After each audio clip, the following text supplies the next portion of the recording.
ఈరోజు మనం మనుషుల యొక్క మరొక పెద్ద శత్రువు గురించి మాట్లాడుకుందాం. దాని పేరు క్రోధం. ఈ క్రోధం ఎటువంటి అగ్నిగోళం అంటే దాన్ని వెలిగించి మీరు ఎవరిపై దాడి చేసినా సరే అందరికన్నా ముందు మీ చెయ్యే కాలుతుంది. ఎందుకంటే అప్పుడప్పుడు ఈ జీవితంలో కోపం చూపించడం కూడా ఎంతో అవసరం అవుతుంది. ఒకవేళ మనం మాట్లాడుకుంటే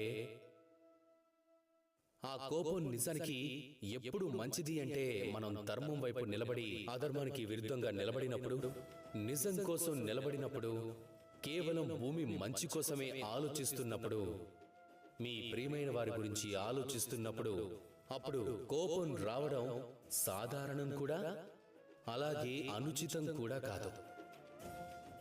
కానీ అప్పుడు కూడా మీకు కోపం రాలేదు అంటే అప్పుడు మీరు ఎక్కడో ఒక చోట బలహీనులని అర్థం.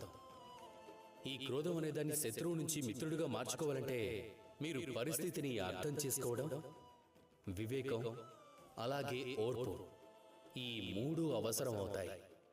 ఇక ఈ క్రోధాన్ని మీ మిత్రుడిగా చేసుకోండి. అలాగే నాతో ప్రేమగా చెప్పండి, రాధాకృష్ణ.